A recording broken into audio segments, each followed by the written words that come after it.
ASMR for you. Hey, my name is May, like the month, and today we're going to be talking about mistakes that I made in skincare,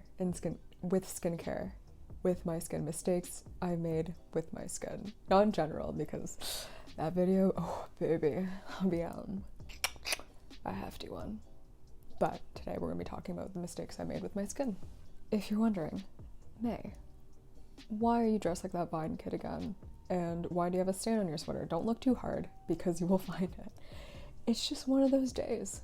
As I said in my previous video, the days are blending together, and as much free time as I have now, I'm also having a hard time to be motivated. And that's why I apologize for taking these whack-ass 2-week breaks in between each video. It's just hard to be motivated and inspired in my tiny little box, and it is difficult to come up with new content, especially when you're in the confines of just this area where I don't want to put out repetitive content for you, or it's how many videos can I make sitting in my bed, which apparently is quite a bit. So hopefully I'll get out of this funk soon. I know I'm not the only person that feels like this, and if you do feel like that, where you're just oh man, what day is it? I don't even know what day it is. Is it Wednesday? Yeah, it is Wednesday. So I'm a little bit of a funk, but it's nice to talk to you guys and say hi. And if anything, this can just be a little 10-15 minute break where you can just make fun of me and all the mistakes that I made. And I will accept that gratefully. When you guys roast me, you guys are witty, clever. It just makes me laugh. I love it so much. So I hope you enjoy this video. It's just gonna be me. I have a cup of tea here. Cheers. And I made a quick little list of all the mistakes that I made with my skin.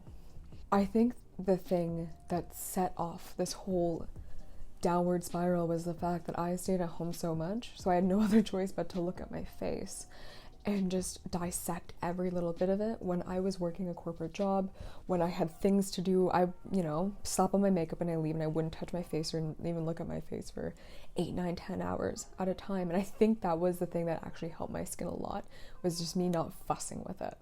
And when I first started the first couple months staying at home, that's all I did was just pick at it and just examine every little bit. And it was a time waster in a way, where it just made time go by faster, just picking at my skin. So that's the first thing that I did, is I picked at my skin quite a bit to the point of hyperpigmentation.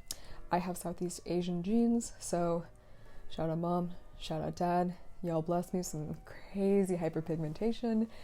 And when I started picking at my skin, and it left all these welts and cuts and these little marks on my face, and me touching it so often, I started to get these crazy acne flare-ups. And when I say crazy, at that point, it wasn't really that bad. It's probably better than it is currently. But I started to get some acne, and staying at home and having Apple Pay way too readily available in my PayPal, I was okay, acne things, just give them all to me. And so that brings me to my first point. So the first point I have is overexfoliation, and this is kind of an umbrella term. I put in parentheses actives, physical scrubs, and overwashing. Even before, if you've seen in my previous skincare videos, I was the biggest fan of toners, and I still am, and I went by the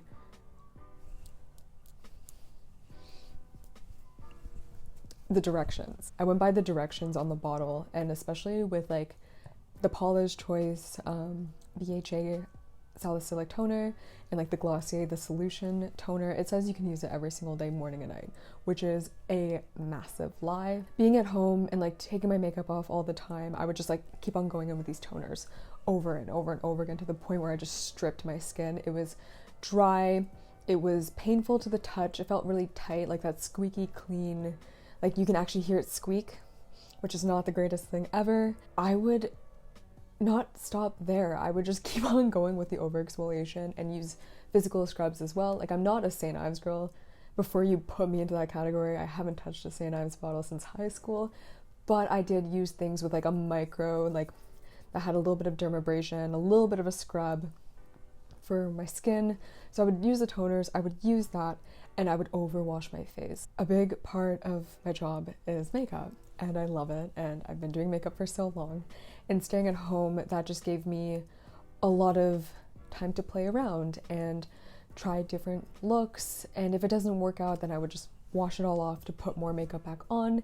And I'm not going out in this makeup because I'm staying at home, so I just wash it off right after, and that would just lead to like some crazy, like I would wash my face maybe like 5-6 times a day. My second mistake is that I use too many products at once. So again, with like not knowing what the hell is going on, I would overcompensate, and I would put like layers of toners, and then I would put like those like pimple treatments on top of that, and then I would use face masks, and I would just do too much at once.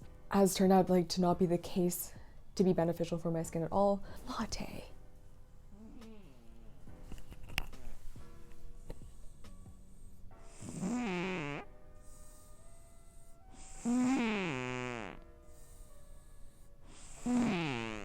As I was saying, I just use too many products at once, which leads into my next point, that because I use too many products at once from many different brands and many different new skincare items, I couldn't pinpoint what was working for my skin and what wasn't, which was probably like my oh shit moment of just my skin broke out so bad during, I think it was like the summer months. I'll insert some photos for you of what it looked like at the very beginning. Apologies if the quality isn't super great. It was taken with my old phone. My skin had these large acne, small acne under the skin, over the skin. I got bumps. The texture was crazy. It was a time, and it did affect my mental health,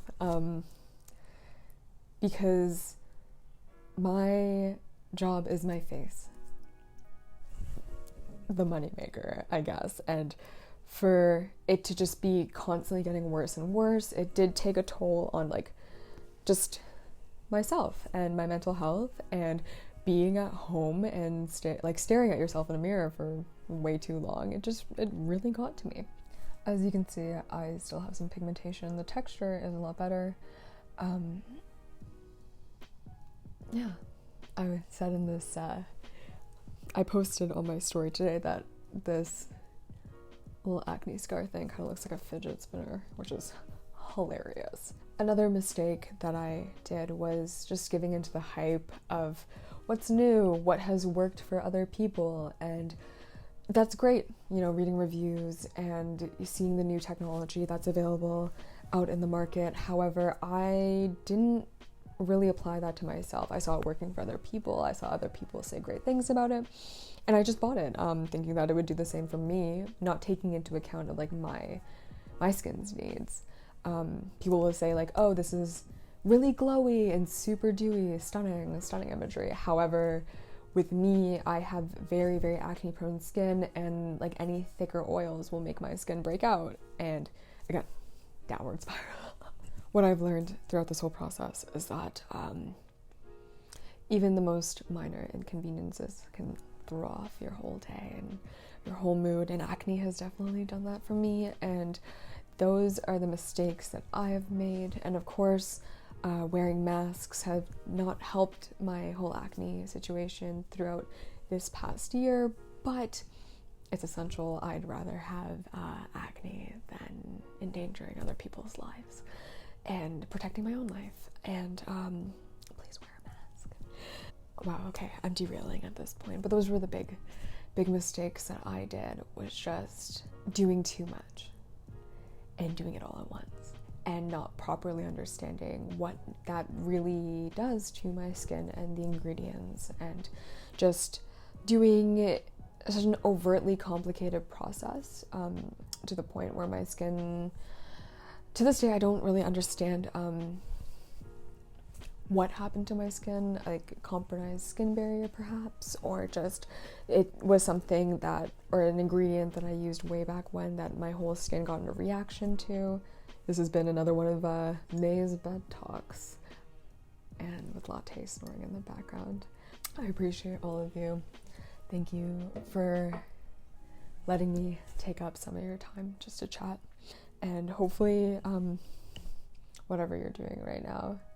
I've heard a lot of people say that they use my voice or just like my videos in general to, like, you know, when they're studying or when they're washing their dishes, or I'm good background noise. I'm gonna put that on my resume, just May Pang, background noise. And that makes my heart so happy, because the podcasts and whatever I listen to that's good background noise really helps me with my day-to-day. And just, if you live alone or if, you know, in your space and it's kind of quiet, having that background noise really helps stabilize you. Yeah, hand gestures, stuff, pizzazz. Okay, I gotta go. Otherwise I'm just gonna talk your head off. Don't make the mistakes that I did. Being a Virgo, as much as I am right, which is all the time, I can admit when I'm wrong. And all those things I've done, wakey, big mistakey. I hope you enjoyed this video.